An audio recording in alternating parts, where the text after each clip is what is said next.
sisters, at the very outset of this year, 2017, I would like to extend to you my sincere greetings for a prosperous new year, filled with God's boundless love and blessings. Dear sisters, we are all aware that 14 November 2017, the Institute will celebrate the 140 years of the first missionary expedition. In keeping with this important event in the history of our institute, I would like to share with you the mission of a touring sister. Articles 75 and 76 of our Constitutions quotes, "The missionary dimension is an essential element of the identity of the Institute and the expression of its universality."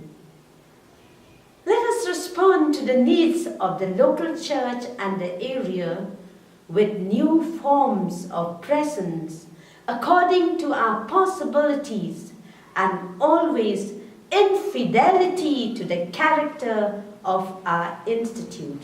Revisiting the history of our institute, we find that our first sisters lived as missionaries of joy and hope, and their hands became industrious and faithful because in their hearts they carried the inheritance left by our founders, a strong missionary impulse. If each one of you will go back to the history of your own provinces or communities, you will find the same missionary impulse lived by our sisters in creative ways, and one of those elements is touring the villages cum family visits that sustained and supported the success and fruitfulness of our FMA presence. Although we may think that living in metropolitan cities, amidst new sciences and technologies, updating communication skills available, digital network and globalization, or even in remotest villages where social and digital networking is accessible, one may say that touring and family visits becomes very less effective or even outdated. In some situations or provinces, it may be partially correct because of many reasons, but it is not justified. I would term touring ministry as a call within a call. It is a great privilege to be called to proclaim Jesus and teach His message in the villages. Those sisters who move from village to village, bearing the good news of Christ, strengthening Christian communities, and seeking to build up new ones, directly share in the prophetic mission of Christ. In the Gospels, Jesus is presented as constantly available to people, often in the midst of crowds, frequently visiting families and engaged in conversation with individuals and groups, ever attentive to the sick, to sinners, to children, to persons in any kind of need. He went to villages and towns, taught in the synagogues, announced the good news of the gospel on the streets. He stays in private homes, enters into the inner life of families, keeps up the dialogue even in the night. For example, the Samaritan woman near the well, Zacchaeus near the sycamore tree, Nathanael at his first encounter, and the apostles in their life situations. In the same way, a touring sister's vocation is meeting people of various status with the sole intention of being a harbinger of Christ's message. The Spirit of the Lord is upon me, because He had anointed me to preach the gospel to the poor. He had sent me to heal the brokenhearted, to preach deliverance to the captives, and recovering of sight to the blind, to set at liberty those that are bruised. The great joy of the touring sister is that she is answering to an actual human need, just as a mother finds pleasure in giving nourishment to her child. A missionary sister rejoices when she can attend to the spiritual hunger of fellow human beings.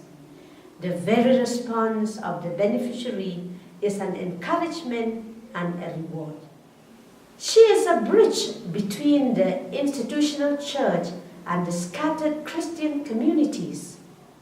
Her personal, warm-hearted approach reflects the motherly love and concern that the universal church has for her children. Just as she takes the teachings of the church to the least instructed members, she also brings the problems and difficulties of the feebler communities to church leaders and those engaged in institutional services. Staying in the families, living their conditions, and listening to their personal stories, she becomes mediator of Christ's love and compassion.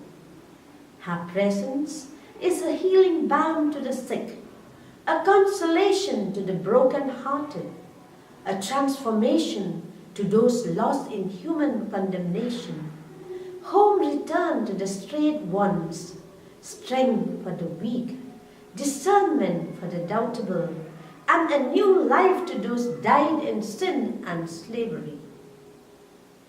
Hence, a touring sister is more effective than anyone else in pastoral evangelization because she knows the grassroots of every family. Jesus faced acceptance and rejection with equal composure. He is not allowed to enter into Samaria. He is asked to leave the place where he had done a service. His life is threatened. On the other hand, people flock to him, to touch him, to have a glimpse of him from a distance. A touring sister also experiences so many similarities between the situation in which Jesus lived and in which she is working with. Staying 15 to 20 days in the villages, especially in remote areas, can have many inconveniences, such as traveling from one village to another on foot for hours and hours could drain away strength and energy. Lack of sleep, tiredness, prolonged starvation can even cause sicknesses. But still, she carries on her mission with a smile on the face and strength on her feet. Facing people of various social, cultural backgrounds, multi-religious norms, different families' codes, diverse languages, and different levels of living standards demand great competence and prudence. Yet these hardships reap harvests of fruitfulness and success. I would like to share with you the success story of a real-time missionary, Sister Ritel Tengkan of our province.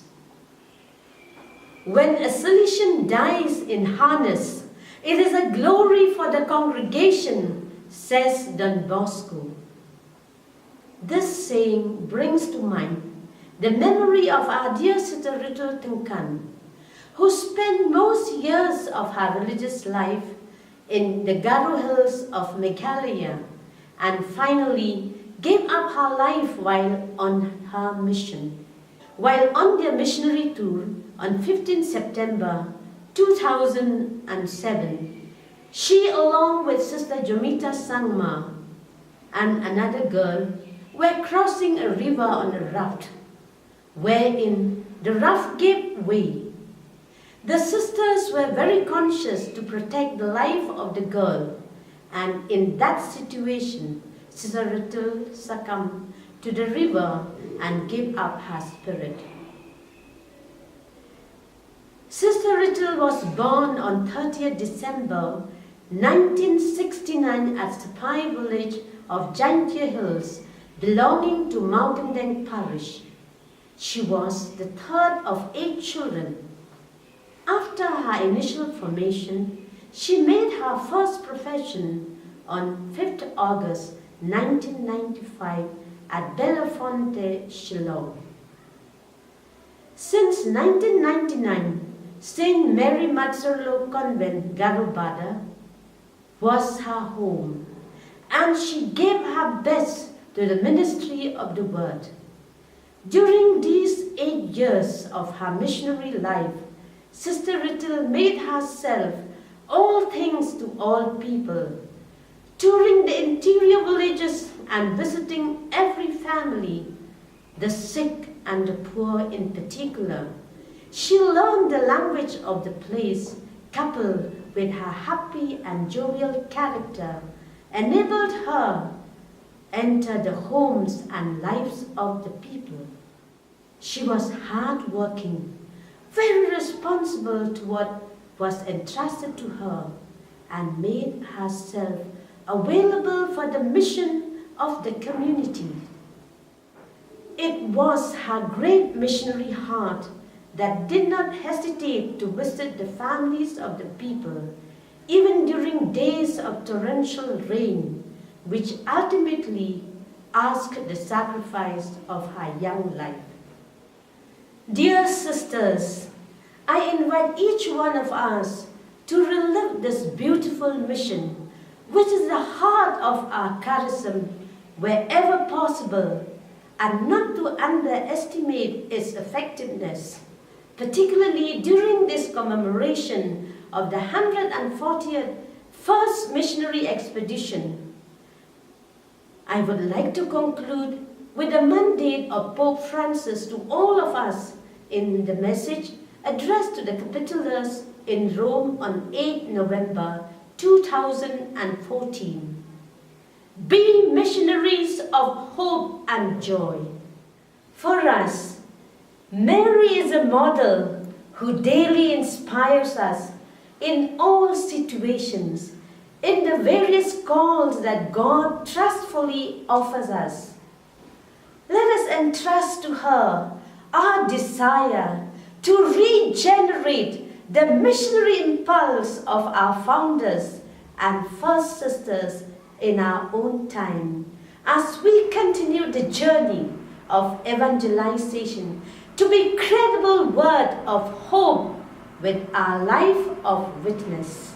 I wish you a very happy feast of Saint Francis de Sales, whose feast we commemorate today. May he intercede for us that we may live loving kindness as envisaged by our Father and Founder, Saint John Bosco.